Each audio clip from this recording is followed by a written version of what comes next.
Buenas tardes, sí, ya los vi. Vamos a grabar este encuentro. Vamos a hablar sobre diversos temas. ¿Cómo han estado? ¿Cómo les ha ido? ¿Cómo les fue con el Congreso? Excelente, profe, gracias a Dios. El Congreso para otras personas. Andrea es la que... Ah, Andrea, ¿verdad? Es la que se pone de Congreso, ¿cierto? Bueno, Hola, Doc. Yo ¿cómo estoy estás? conectada, pero estoy acá en el Congreso, entonces. Ah, no te preocupes. Bueno, vamos a hablar de ACB, código ACB. ¿Cómo hacen ustedes para cuando vayan a su rural y poder hacer su abordaje y siendo pues médico de urgencia, pues también hacer el abordaje del código ACV?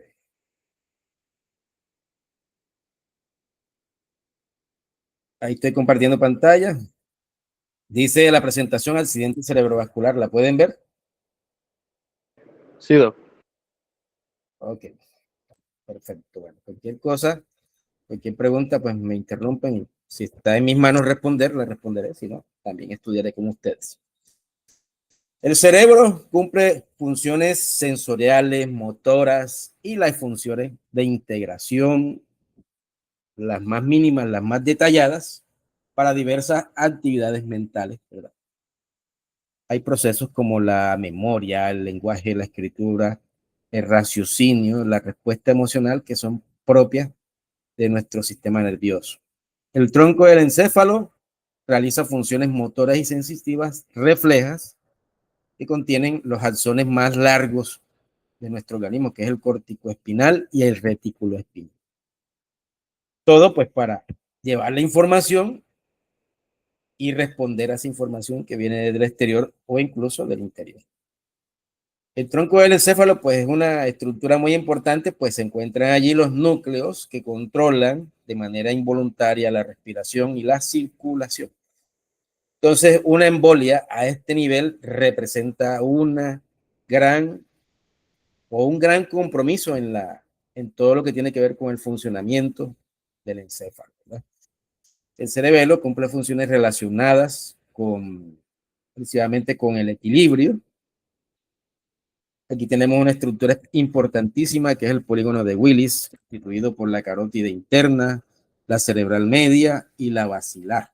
Por aquí pasa el 80% de la circulación que vienen de las carótidas, ¿verdad? Son las que alimentan esta estructura y de allí toda la sangre oxigenada va a los demás tejidos del cerebro. Por aquí pasa el 80% de la sangre oxigenada. Y el otro 20%, ¿por dónde pasa, Julián? Por las vertebrales. Sí, señor. Entonces, tenemos allí toda esa capacidad por esta estructura. Cualquier lesión a este nivel representa una lesión extraordinaria, una lesión grande a nivel de funciones del cerebro. El hemisferio cerebral izquierdo controla los movimientos del lado derecho del cuerpo y dependiendo de la severidad de la embolia, así se irá a producir el daño funcional, las destrezas motoras, las destrezas cognitivas del lado contrario. Lo mismo pasa en el hemisferio cerebral derecho, controla los movimientos del lado izquierdo y también una embolia de ese nivel puede producir pérdida funcional de las destrezas y de las destrezas motoras del lado izquierdo.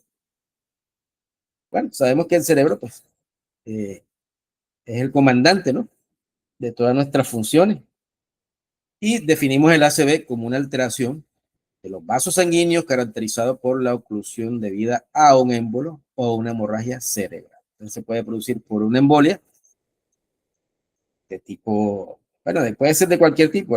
Generalmente el émbolo que produce la isquemia es de tipo metabólico, de tipo trombótico también. Y la hemorragia también por los mismos factores.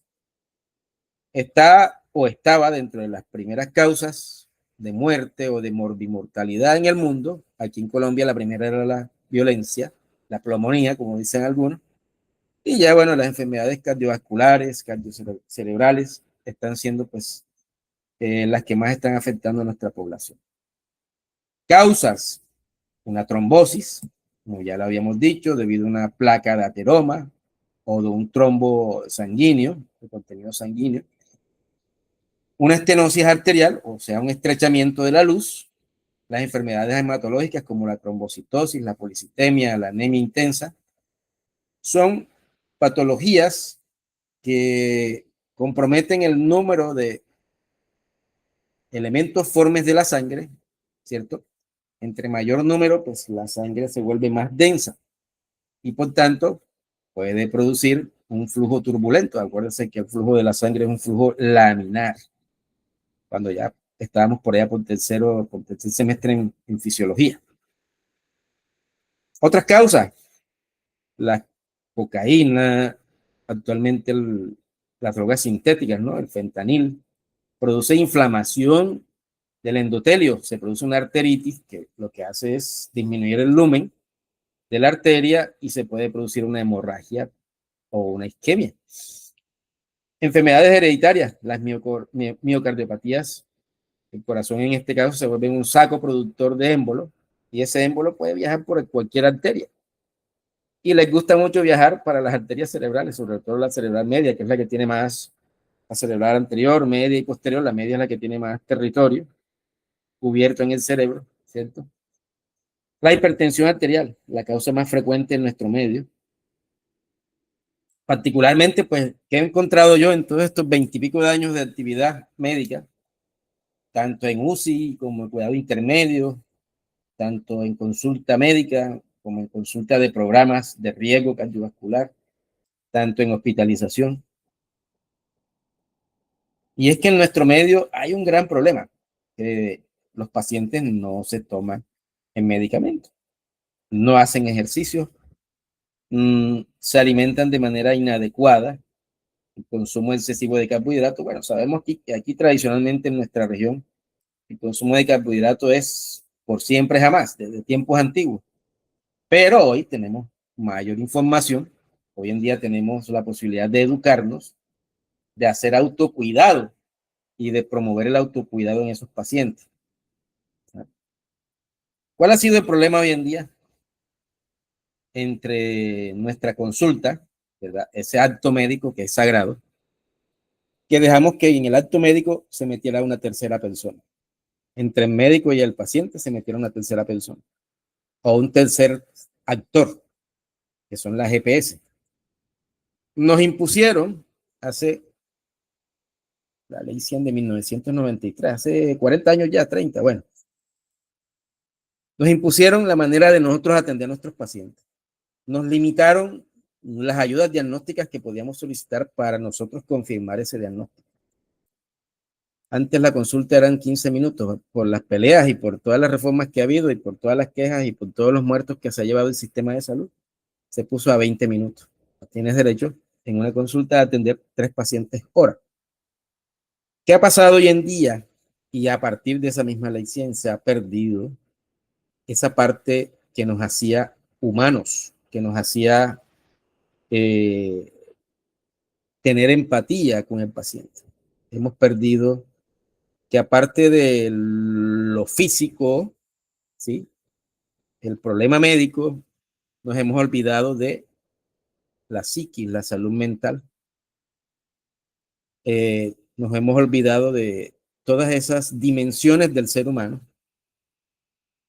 y simplemente vamos a tratar, como quien dice, a tratar unos signos y unos síntomas. Nos hemos deshumanizado tanto, pero no por culpa de nosotros. No es porque nosotros seamos inhumanos, porque somos así. El mismo sistema ha deshumanizado la medicina. Y se los pongo de ejemplo. Yo tengo en las mañanas la consulta de riesgo cardiovascular y me demoro de los 20 minutos aproximadamente unos 15 minutos preocupándome porque la historia clínica quede bien, que quede con todos los cuadritos llenos, que todo lo que me pide el software quede bien hechecito para que no me pongan problemas después. Y 5 minutos para examinar al paciente y preguntarle qué es lo que tiene, examinarlo, diagnóstico y fuera. No es medicina, no estamos haciendo medicina. Nosotros lo que estamos haciendo es un automatismo ahí, un mecanicismo. Es lo que estamos haciendo. Ojalá que las cosas cambien, porque no podemos seguir haciendo medicina así. De hecho, Les cuento una cosa, yo trabajé 3 años ahí en esa institución, renuncié hace poco porque no estaba de acuerdo con eso. Me hace falta ese salario, pero yo tengo una formación, tengo unos principios como médico y la verdad es que cuando tú trabajas así no te sientes bien. Y yo prefiero pues dejar de ganarme esa plata y no ver todas las injusticias que pasan, no ver y no ser partícipe de esa injusticia. Entonces, en eso estamos en este sistema de salud. Perdimos totalmente la autonomía, dependemos de factores externos y quien lleva del bulto es tanto el paciente como el médico. La hipertensión arterial, un mecanismo, ¿verdad?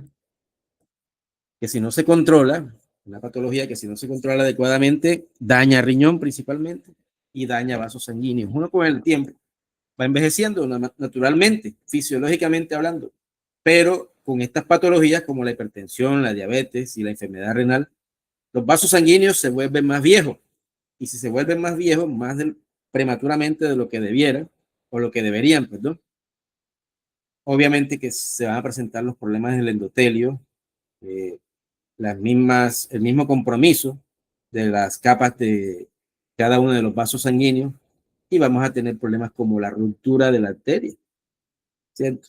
Si el paciente no es adherente al tratamiento, hace crisis hipertensiva, tipo de emergencia, rompe vasos y ahí vienen todas las consecuencias. Malformaciones vasculares, las telangiectasias, las angiomas, los tumores vascularizados y la ruptura de aneurisma. Aquí está pues el flujo de la sangre hacia el cerebro, el 80% pasa por aquí, ¿cierto? El 80% pasa por las carótidas, cualquier lesión a nivel del cuello, ¿cierto? A esa gente que le gusta meterse a las corralejas, cuello que está desprotegido y viene un animal de estos, coge con su cuerno y cornea en el cuello al paciente, no hay neurocirujano que repare eso, porque ya en minutos ya la persona fallece, porque aquí pasa el 80% de la sangre. Y no hay manera de repararlo de manera inmediata, ¿por qué? Porque esto es elástico, si cortas por aquí, este pedazo se va para acá arriba y cómo lo vas a encontrar, y este pedazo se va para acá abajo y cómo lo vas a encontrar. ¿Sí? La gente no sabe a lo que se expone. Anatómicamente, la estrechez, una estenosis, por eso hay un flujo anormal aquí, por eso se produce un coágulo aterosclerótico, un coágulo sanguíneo que obstruye ese vaso y se produce la ruptura o se produce la oclusión. Entonces, hay unos factores de riesgo, ustedes lo saben, como la hipertensión, la diabetes, la obesidad, la inactividad física, la adicción a drogas y factores hereditarios, las placas ulceradas, el uso de tabaco, alcohol, crisis isquémicas transitorias, lípidos elevados y las miocardiopatías. Hoy tenemos un problema con el tabaco. Si el tabaco de por sí, el que producen en esas fábricas tradicionales, tiene nicotina y tiene más de 5.000 sustancias nocivas para el alvéolo. Acuérdense que hay un daño en el alvéolo y el alvéolo es la unidad estructural y funcional del pulmón en donde se realiza el intercambio gaseoso. Ahora, los jóvenes están utilizando el dispositivo del vape, que viene saborizado, huele muy rico, pero ese tiene como 30.000 sustancias nocivas para la salud del pulmón. Y el adolescente decide coger el vape a besos todos los días. No saben el daño que se están causando. Tenemos dos grandes grupos del ACV, eso no ha cambiado, el isquémico y el hemorrágico. En el ACV isquémico hay, por ejemplo, los accidentes, los AIT, accidentes isquémicos transitorios. Hay una oclusión momentánea, ¿verdad?, del vaso y se producen unos síntomas como la hemiplegia, trastornos en el lenguaje como la afasia momentánea, la disartria, pero hay recuperación completa porque vuelve a circular la sangre oxigenada. Se puede presentar un defecto neurológico isquémico reversible en este caso, en los AIT. La neurona se puede recuperar porque ahí vuelve el flujo en poco tiempo. Existe el ACV establecido, que es cuando se produce la oclusión de más del 80-90% del vaso y obviamente no va a pasar la cantidad de sangre que el tejido necesita y se va a infartar. Se produce el infarto lacunar. Nos vamos a enfocar al ACV isquémico. a cómo se maneja el código ACV en este caso. Tenemos el hemorrágico, pues se clasifican en hemorragia intracerebral, la hemorragia subaracnoidea, la parenquimatosa y la epidural.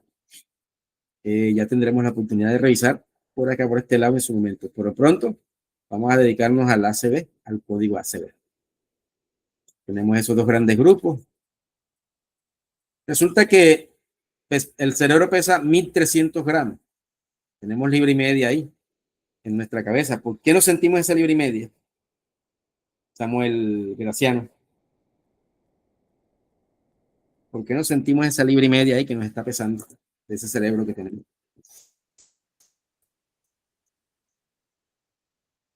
Está por ahí. Profe, por las vértebras, por la columna cervical, y en general la columna que lleva el peso hacia el resto de los huesos. Bueno, pero eso es un mecanismo Usted dice ya es más, sin convoluciones, sin convoluciones. tiene que ver, pero no exactamente. ¿Qué dice el otro Samuel? No sé.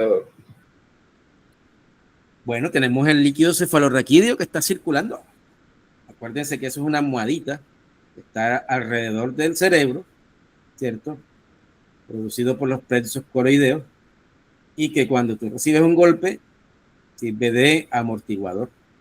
Si no hubiera líquido cefalorraquídeo, cualquier golpecito que nos diéramos fuera, mejor dicho, una hemorragia intracerebral, pero brava. El flujo sanguíneo es de 65 mililitros por minuto por cada 100 gramos de tejido, o sea que es un flujo bastante grande. Y tenemos los dos principales alimentos del cerebro, que es el oxígeno y la glucosa. El oxígeno a razón de 3 a 5 mililitros por cada 100 gramos de tejido, importante, y la glucosa 5.7 a 7.6 por cada 100 gramos de tejido. Fíjense que hay una perfusión increíble a nivel del encéfalo y que hay el suministro de nutrientes, que son el oxígeno y glucosa principalmente, para que pueda ejercer la neurona su función. Entonces debemos mantener para esa perfusión una presión arterial media entre 90 y 120 a nivel del cerebro. Pregunta, ¿es mejor o peor? ¿Cuál de las dos es peor para hacerla mejor? ¿Cuál de las dos es peor? ¿La hipoxia o la hiperoxia? La mujer del grupo. ¿Qué piensa? ¿Qué es mejor para usted? ¿La hiperoxia o la hipoxia? ¿Qué es peor?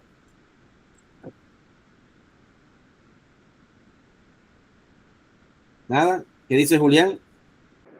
Que uno de hiperoxia casi no. La hiperoxia no es tan dañina, se puede hacer corrección, ¿verdad? Claro. Pero la hipoxia, la neurona, realmente Rápidamente. pierde, hace apoptosis, hace muerte celular desde los 10 primeros segundos. Ahora lo vamos a ver. Y vuelvo y pregunto, Samuel Graciano, glucosa. Ahí respondió Andrea el chat.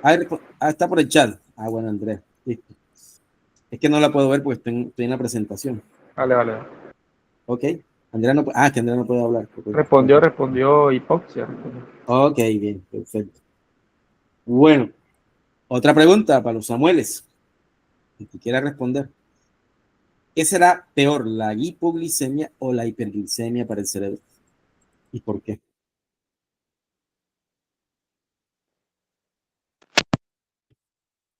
Puede corregir.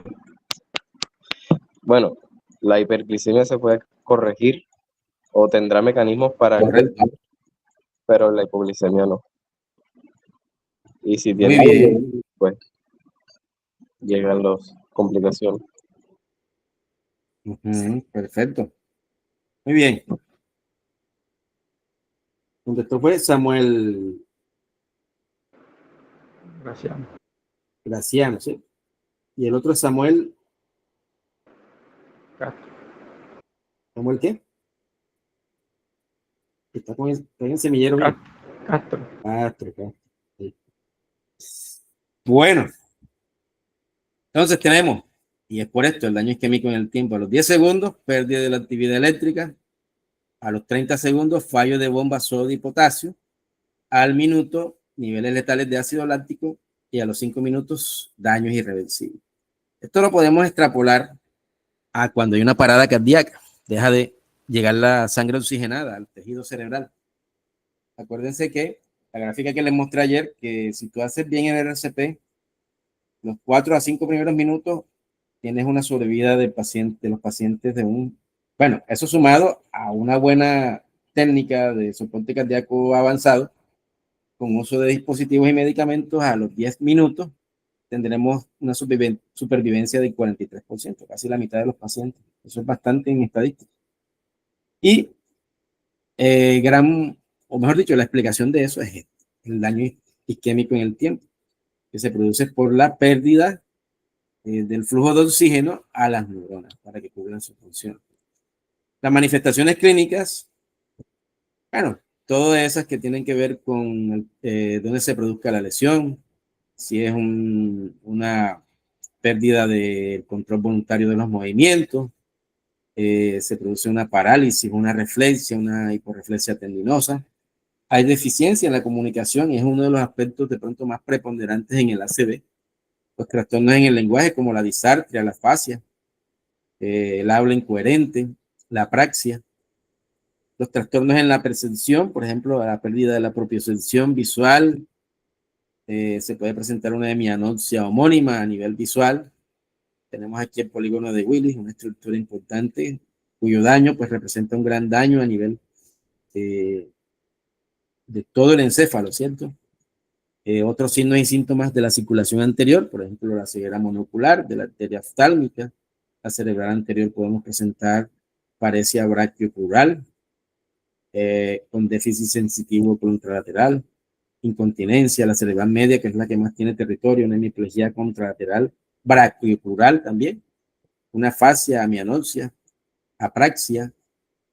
En la circulación posterior, allá tenemos en los campos visuales, tenemos vértigo, ataxia, alteraciones visuales, disfagia, nistagmo y disartria. Bueno, tenemos unos métodos diagnósticos, pero vamos a hablar de eso ahorita.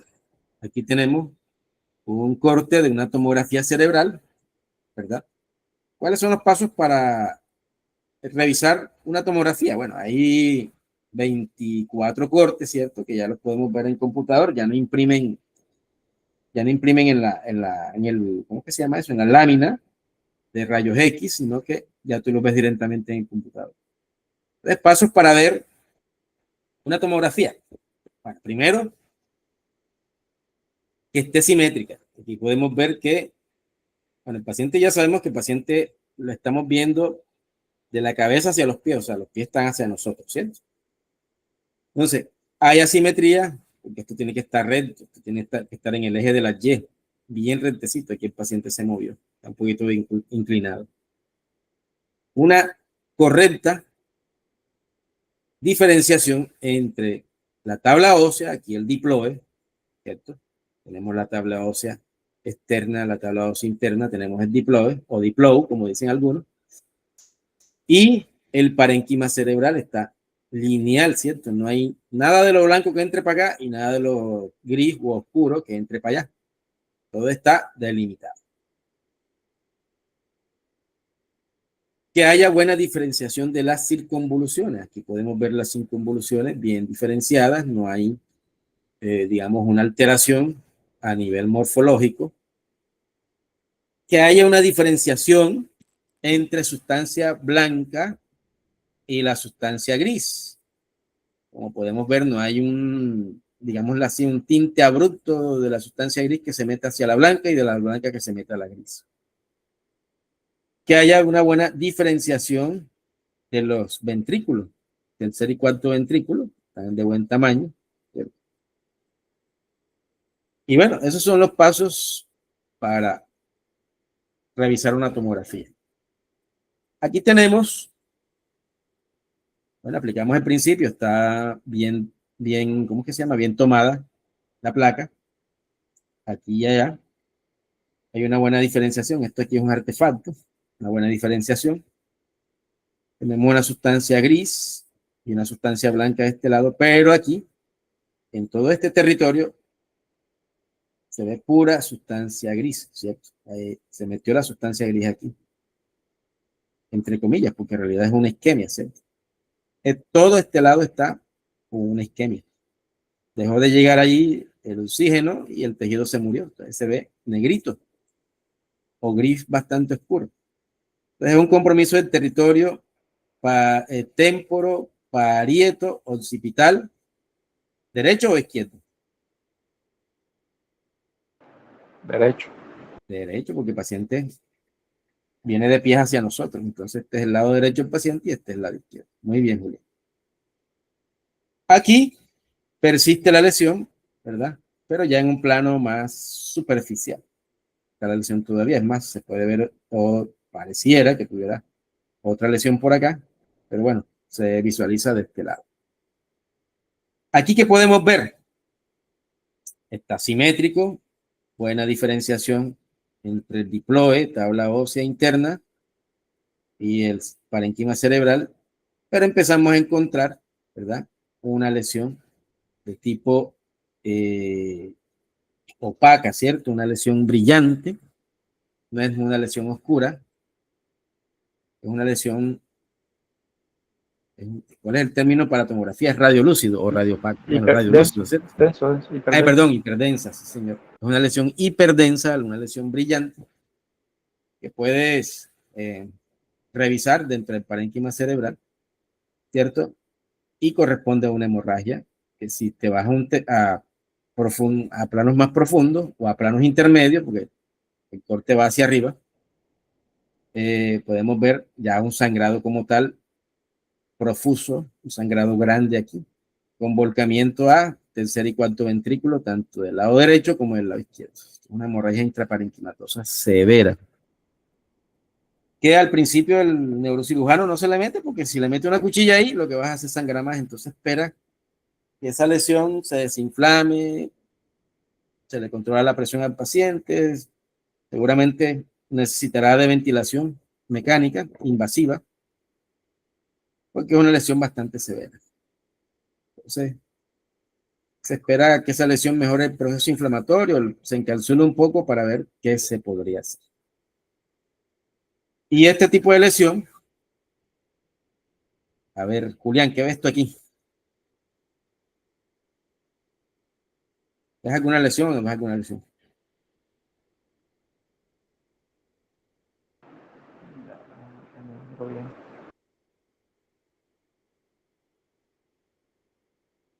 Andrea, ¿qué dice? Dentro de los ventrículos, ¿no? Dentro de los ventrículos. No. Andrea que escriba y Julián me dice que dice Andrea.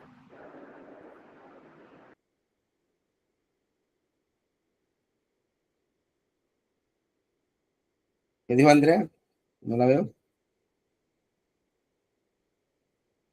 ¿Qué dicen los Samueles? Voy a dejar así los Samueles. Bueno, chicos, miren. Hay una simetría, evidentemente, ¿cierto? ¿Cómo? No, que hay una pérdida de eso, de la simetría. Bueno, podríamos decir, la verdad es que si no hay pérdida no es mucha, como que tiende a doblar la cabeza hacia el lado izquierdo, ¿cierto? Del paciente, y hacia el lado derecho de nosotros. Pero, fíjense que siguiendo los pasos, el Diplow con su tabla interna están indemnes, no aparenta una lesión. Esto aquí ya hace parte del mismo tejido óseo, ¿ya? Acuérdense que aquí, por aquí está el peñasco temporal. Y si ustedes logran apreciar, hay una lesión hiperdensa o que tiende a ser hiperdensa. ¿Dónde se ubica? Aquí. Aquí. Y fíjense que echa este bracito para acá, echa este bracito para este lado y por aquí. El sangrado está debajo del aracnoides, es una hemorragia subaracnoidea. Les voy a dejar de tarea, tomen captura de pantalla, qué tipo de fichero es. Tenemos método diagnóstico, ya sabemos que la tomografía es el gold estándar, ¿verdad? Las complicaciones que pueda presentar el paciente ya en su vida productiva: disminución del periodo de vida, dificultad para la comunicación, la pérdida permanente de las funciones cerebrales, problemas para la movilidad, la posibilidad de tener fracturas, la misma desnutrición porque no se puede alimentar bien, y la pérdida de la interacción social. ¿Cierto? Entonces, nos vamos de aquí para el código ACB. El código ACB, como todo lo que hemos hablado, todo tiene la primera hora de manejo. El traumatismo, el choque de diversos tipos, el infarto agudo de miocardio, el ACV isquémico, el ACV hemorrágico. Aquí tenemos también ese primer manejo que depende mucho de ustedes que van para su año rural. Bueno, primero pasan por el internado, pero para su año rural, que generalmente, como dijo el Corroncho, los embomban para la urgencia. Entonces, tenemos que saber aplicar el protocolo para poder salvar ese cerebro y que no quede con las secuelas de las que hemos hablado aquí. Entonces, debemos tener un equipo de respuesta temprana para esos pacientes entre 18 y 80 años, es a los que se les aplica el código ACB. Presencia de síntomas focales de inicio temprano, saber cuál es la hora de inicio de esos síntomas. Tenemos que tener muy clara la hora del inicio de los síntomas. Revisar si el paciente ha tenido buena calidad de vida previa, si el paciente estaba normalito anteriormente, y que esos síntomas no pasen de las 3 a 4.5 horas. Se clasifica como un triage 1 según la resolución 5596. Entonces, vamos a ubicarnos en el primer nivel, que es a donde llega el paciente. Cuando ustedes se van por un pueblo. Les llegó su paciente, están sospechando un ACV, porque a las 8 de la mañana el señor hizo un cuadro de disartria leve, hizo pérdida de la fuerza muscular del lado izquierdo y ya pues para comunicarse, para hablar una palabra completa, ya es difícil para él. Tenemos que hacer el diagnóstico diferencial. Entonces, cuando usted esté en su primer nivel, debe tener su fonendo, su tensiómetro, la posibilidad de pronto de un examen, porque eso es en la mañana nada más que funciona el laboratorio en el primer nivel y no funciona más. Es más para consulta externa que para urgencia. Sin embargo, podemos pedir un hemograma, una glicemia, unas pruebas de función renal y pare de contar. Tenemos que hacer el diagnóstico diferencial. Entonces, por tal motivo debemos descartar que sea un cuadro metabólico, ¿cierto? El paciente, pues hay que descartarle que no esté haciendo una hiper o una hipoglicemia. Esto tiene que tener su glucómetro. Lo descartaste, bueno, y el paciente persiste con los síntomas. ¿Qué haces tú? Si el paciente llega hipertenso, ya sabemos cómo controlar la presión, ¿cierto? No podemos ni colocar ni ASA, ni clopidogrel, por de pronto que el paciente también les llegue infartado, porque puede pasar, le llegue con signos de infarto, ni colocar un anticoagulante, porque no sabemos si allá arriba, en la torre, en la cabeza, esté sangrando. Empeoraríamos el cuadro. Entonces, este paciente, solución salina, en el brazo no parético, y ojo con eso, el brazo que no esté afectado, porque si lo colocas en ese brazo afectado, allí la circulación está comprometida. La parte neurológica está comprometida. Entonces, si tú le pones una puya ahí, ese paciente puede hacer una flebitis, se puede infectar y de ahí para adelante la complicación, nada más por hacer las cosas mal. Entonces, mucho ojo con eso y usted como médico tiene que estar pendiente. Eso sabemos que en nuestro país le toca al enfermero, al auxiliar. En otros países no, en otros países el que canaliza es el médico. Entonces, no porque no lo hagamos nosotros, no vamos a estar pendientes, porque muchas veces el auxiliar no sabe estas recomendaciones y lo hace. La anamnesis, dentro de la anamnesis usted tiene que tener la escala de Niche. Hay que buscar en internet cuál es la escala de Niche, imprímala, tenga como 10 o 15 o 20 escalas de Niche en su consultorio, porque a veces en la institución no lo hay, y aplique la escala de Niche para facilitar el diagnóstico y el manejo de ese paciente. Este paciente está en primer nivel, si está sospechando un ACV, de inicio temprano, hay que remitirlo al segundo nivel. Al segundo nivel, usted le realiza la remisión o llama al médico de turno en el segundo o tercer nivel y le cuenta lo que ha encontrado en este paciente. ¿Qué tiene que hacer el médico de segundo o tercer nivel? Ir aperturando la historia clínica para que no se convierta en una barrera de la atención, ya, con los datos que usted le mandó, edad, los síntomas, y ya hay una historia clínica abierta antes de que llegue el paciente.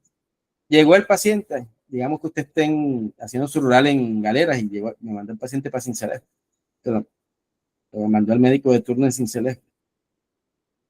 Allá lo reciben con ese diagnóstico, también le realizan glucometría, toma de signos vitales, revisan que esté bien canalizado, si no está bien canalizado lo canalizan en el brazo no parético con solución salina del 0.9%. Usted le hace el examen clínico, le aplica la escala de Niche y solicita los laboratorios pertinentes, incluyendo hemograma, pruebas de función renal, pruebas de función hepática, sodio, potasio, cloro.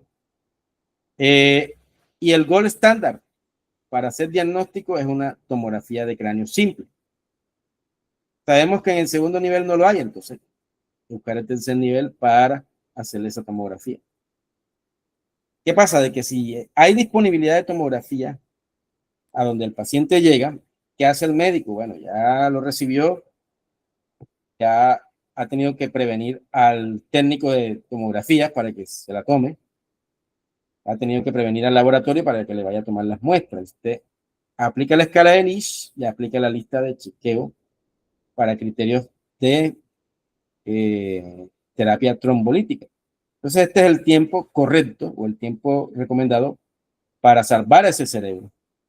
En los 10 minutos, la evaluación inicial, diagnósticos diferenciales, aplicar la escala de Nice y solicitar los laboratorios. A los 25 minutos ya tiene que tener la tomografía. A los 45 minutos debe tener la lectura.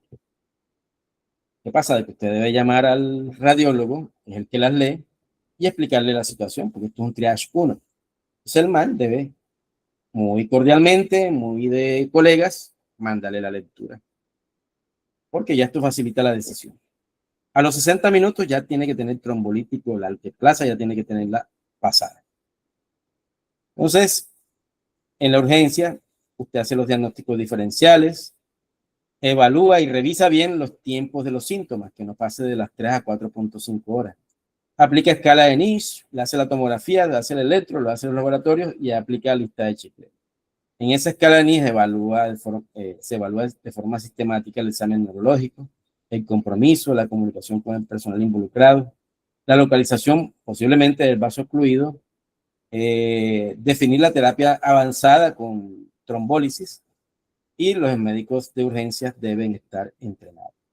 Esta es la escala de Niche, es una escala que te mide pues el compromiso del stroke y te mide el nivel de conciencia, te mide los campos visuales, la presencia o no de parestesias o paresias, la ataxia en el paciente, cómo está la sensibilidad, cómo está la comunicación, ¿cierto? Y eso te da un puntaje que te da todavía más la indicación de terapia trombolítica. Los estudios recomendados, nuevamente la tomografía, si tienes en tu hospital o clínica, tienes una resonancia, un resonador, pues mejor todavía. Hacerle sus exámenes, ya lo dijimos, el EKG y los exámenes de laboratorio. El TAC cerebral simple es el método de elección, pero si tienes resonancia, pues mucho mejor. Si vemos signos sutiles de isquemia, como el borramiento de la ínsula, lo que dijimos de la pérdida de la diferenciación córtico-subcortical y el borramiento de los ganglios basales, tenemos un diagnóstico de un ACV isquémico en evolución.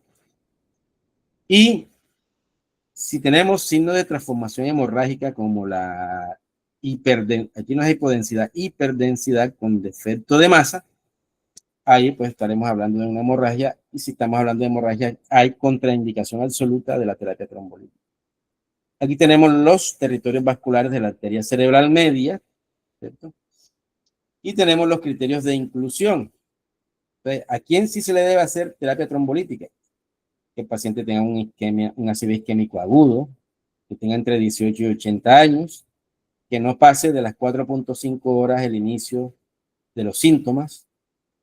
Aquel paciente que tiene síntomas de 30 minutos, de más de 30 minutos sin mejoría, a pesar de que la tomografía esté normal. Y un TAC de cráneo simple normal con respuesta o con lectura radiológica normal, pero con persistencia de los síntomas. O sea, que a pesar de que la tomografía esté bien, si el paciente clínicamente presenta signos de isquemia aguda, pues hay que hacerle la terapia trombolítica. ¿A quiénes se excluyen?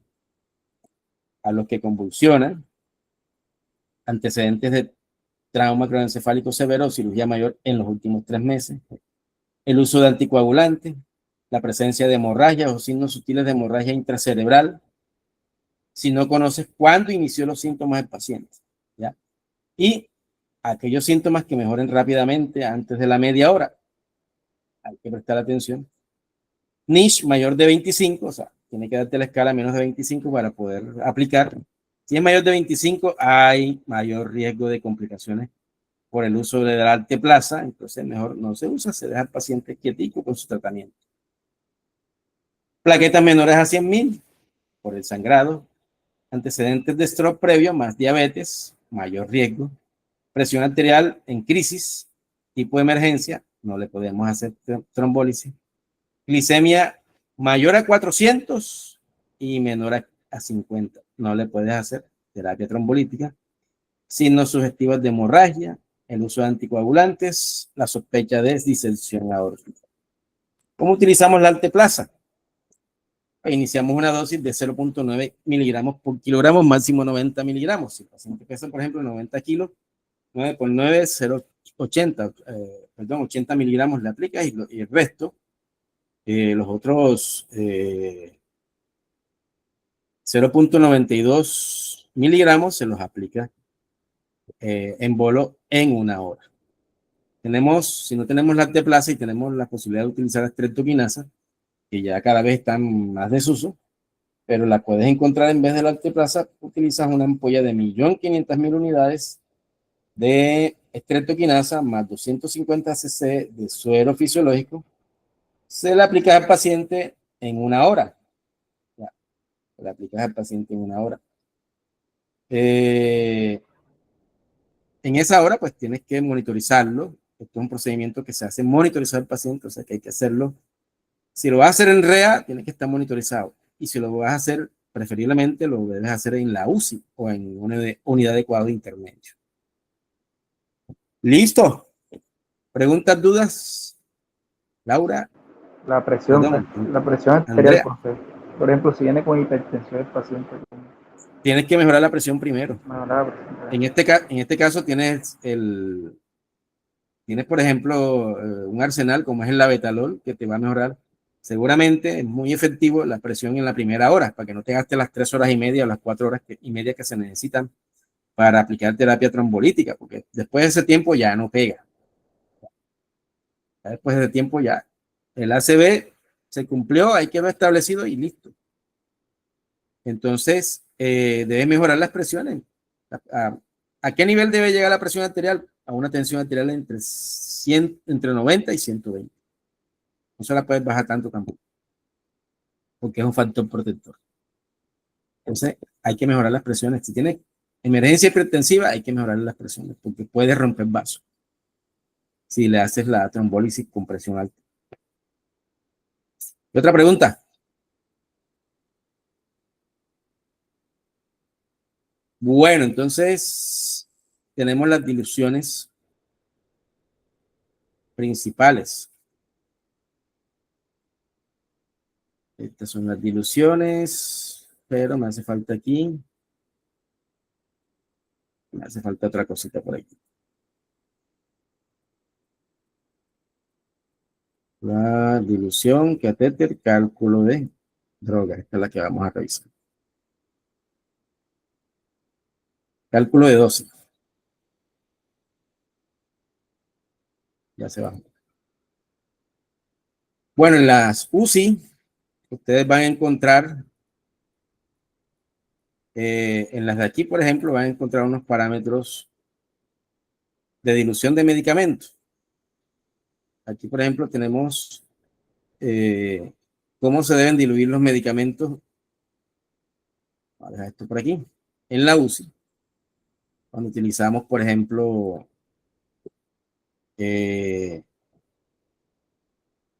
noradrenalina, cuando utilizamos nitroglicerina. Estas son las diluciones que uno usa principalmente en la UCI, ¿cierto? ¿Cómo se debe diluir el soluto en el soluto en el solvente? Entonces, por ejemplo, en el caso de la dopamina, que cada vez entra en más desuso, pero se usa todavía, por eso de todas maneras hay que dar esta información. La dopa tiene una infusión. Fíjense, este es el parámetro de medición, miligramos, kilogramo, minuto.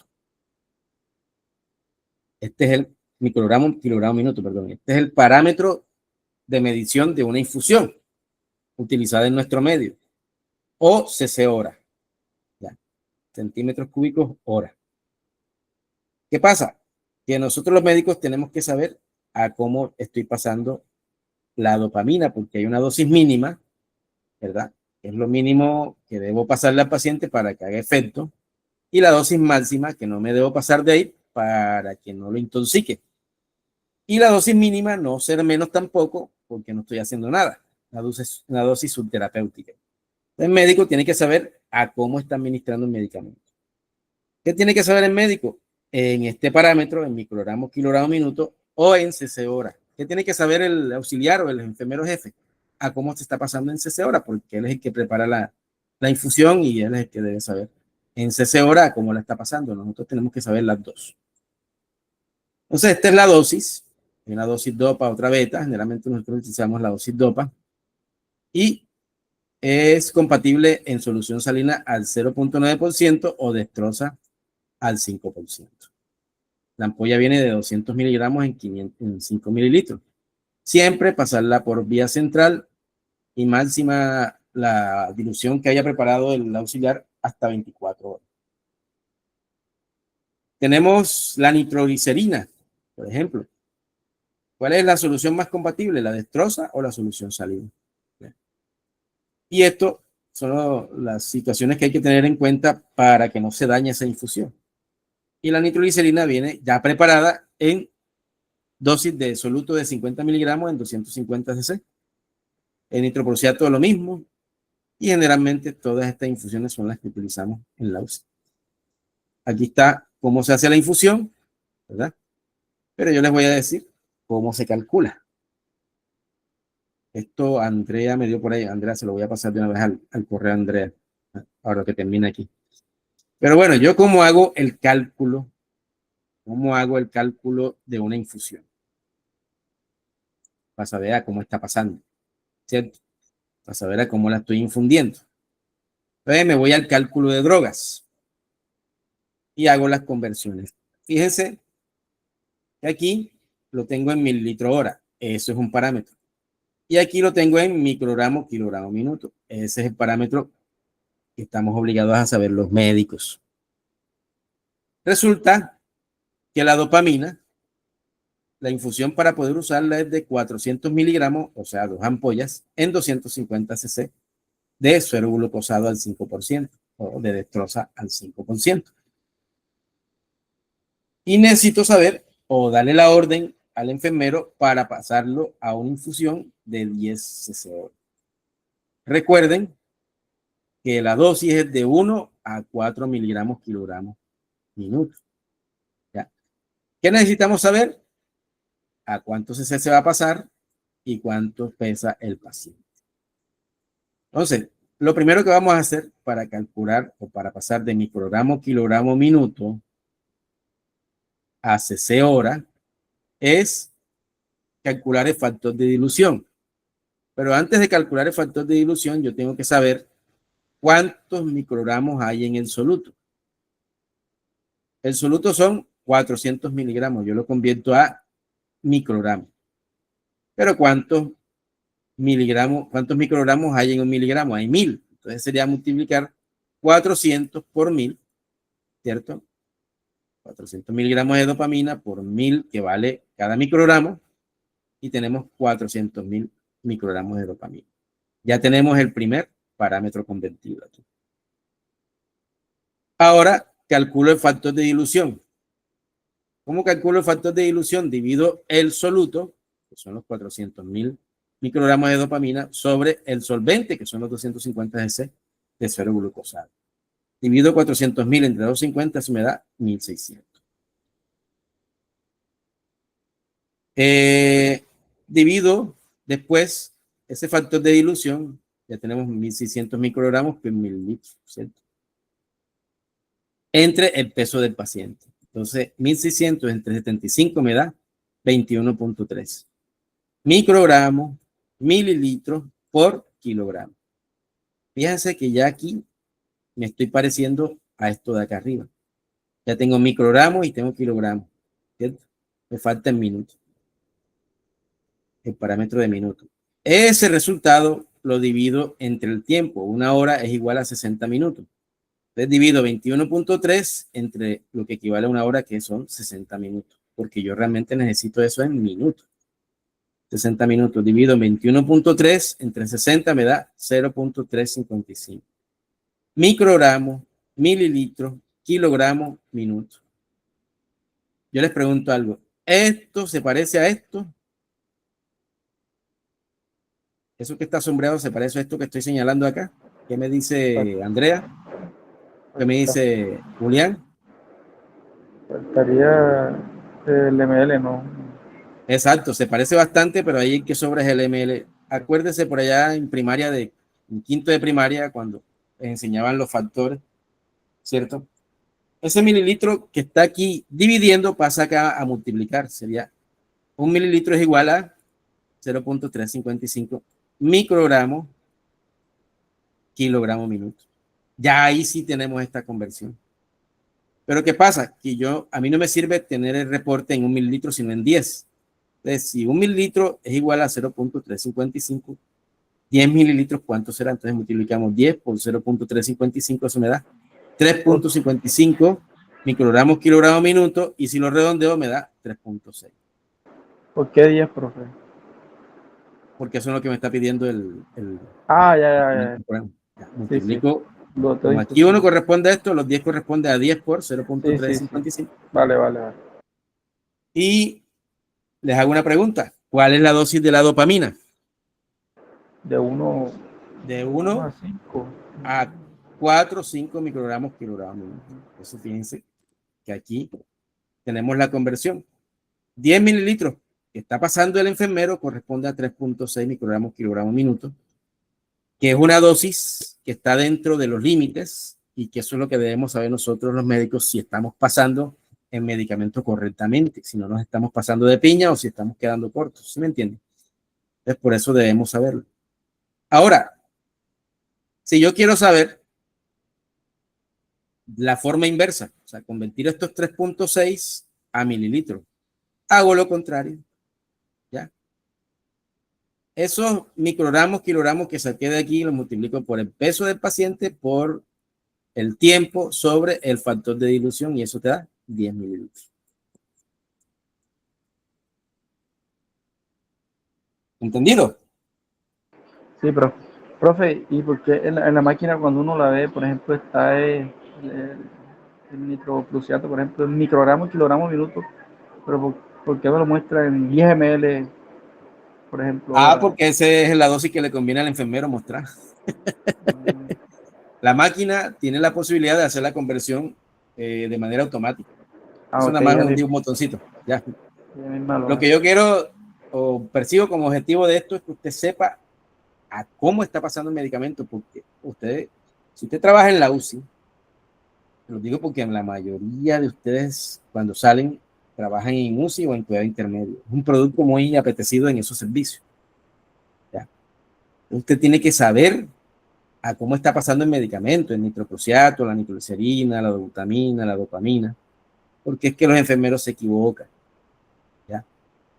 Entonces, cuando sucede algo, ¿a quién llaman? Al comandante, ¿cierto? Tú mandaste la dosis correcta, pero el enfermero no la puso correcta, entonces usted tiene que estar muy pendiente de la dosis que pone el enfermero. ¿Ok? Porque ellos se equivocan, se lo digo yo que trabajé 12 años en esos servicios. Bueno, entonces ahora vamos a hacer un ejercicio. Vamos a hacer un ejercicio. Vamos a poner el ejemplo aquí.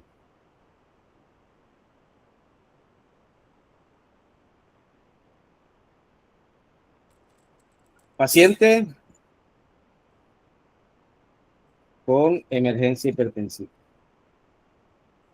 Tiene 65 años. Pesa 80 kilos. Le vas a pasar nitroglicerina. La nitroglicerina viene 50 miligramos en 250 cc de dextrosa.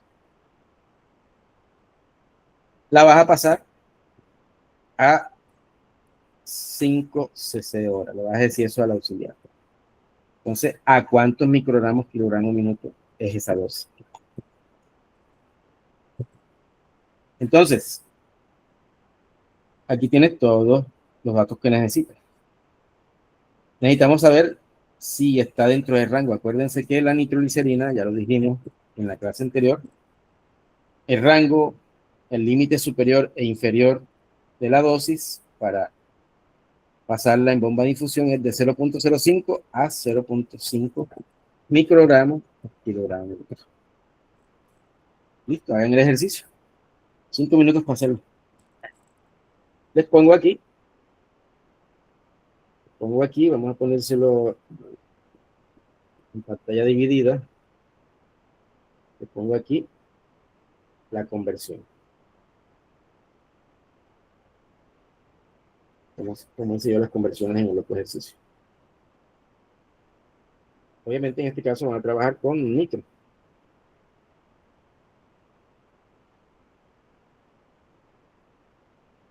Bueno, ahí la tienen, ahí se ve. 5 minutos para que lo hagan allá. Vale, profe. Y me dicen el resultado. ¿Diga?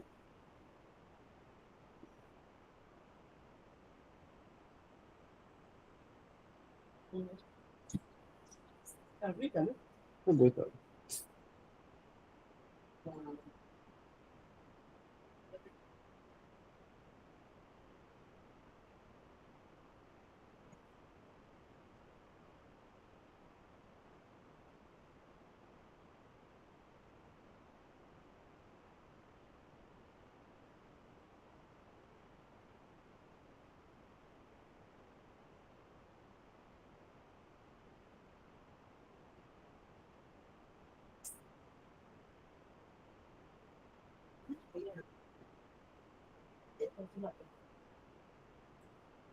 Gracias. No, no, porque está bien.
Bueno, chicos, ¿ya terminaron? ¿Quién me dice? Un momentico, profe, un momentico. Ok.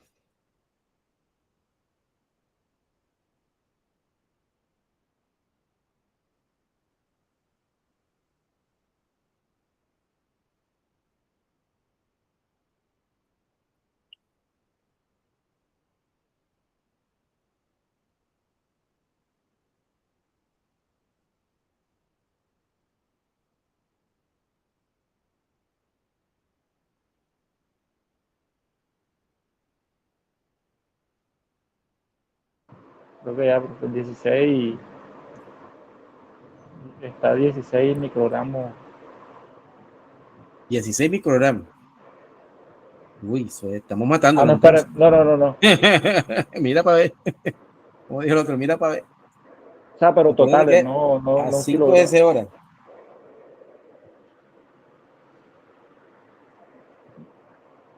Recuerden que tiene que estar en esta dosis, si no, lo estamos matando. O no le estamos haciendo nada o lo estamos matando. No, Si o es sea, menos de cero, está 16, ya microgramos minuto. no puede ser.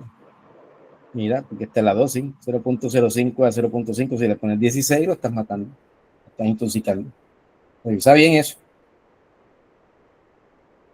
Punto 2, Punto 2, ¿qué? punto 2 microgramos, kilogramos minuto. Ah, bueno, pero entonces tenemos una dosis, si está dentro de este parámetro. Sí, sí. Perfecto. Entonces, ¿qué hacemos? Convertimos los 50 a microgramos, serían 50.000 microgramos, entre 250 cc. ¿Cierto? 50.000 entre 250, ¿cuánto da?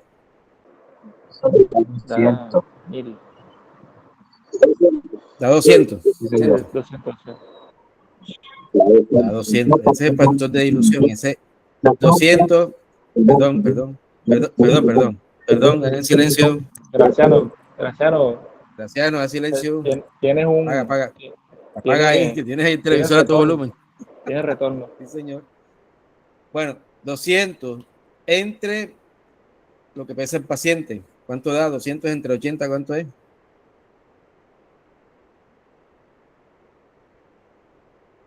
2.5. ¿Cuánto es 2.5? Entonces, eso lo dividimos entre la hora. La hora son 60 minutos. ¿Cuánto da eso? 0.04. 0.04, ¿cierto? Sí. 0.4. Esto corresponde a un mililitro, pero como yo necesito 5, multiplico 5 por 0.04, eso te da 0.2. Y el 0.2 está dentro de este Sí, parámetro. lo hicimos bien, ¿sabes? Lo estábamos haciendo entre 2 y ahí nos dio 0.2. Excelente, bueno, perfecto. Bueno, ya saben cómo hacer la conversión. Si necesitan saber lo invertido, ya saben cómo tienen que hacer. Bueno, mis estimados, lo vamos a dejar hasta ahí para no saturarlos de información. Ya con 2 temas es bastante. Ya la próxima me falta un tema que es el de corrección de trastornos hidroelectrolíticos. Cómo corregir el sodio, el potasio, el cloro, el magnesio, cómo hacer reposición de los mismos elementos. Bueno, ¿alguna pregunta? ¿Alguna Todo pregunta? claro. Bueno, Sí. ok, todo claro. Sí, Bueno, por señor. acá no me deja grabar. Ah, sí, me dejo grabar. Espera un momento, creo que grabé. Sí, está grabando acá. Porque uno veía uno de esos en la bomba de difusión que era 20, pero solo de 25 microgramos, kilogramos en minuto, pero verdad que tiene que No pasar sabe a a convertirlo, cuánto. sí. Lo que pasa es que el auxiliar se facilita el mismo trabajo en cc hora, pero uno como médico tiene que saber si está dentro de las dosis, ¿ya? Porque o lo intoxicas o no le estás haciendo nada, porque una dosis subterapéutica generalmente no pasa nada, ¿cierto? Sí, señor. Sí, señor. Bueno, jóvenes, pues les agradezco por su esfuerzo por estar aquí.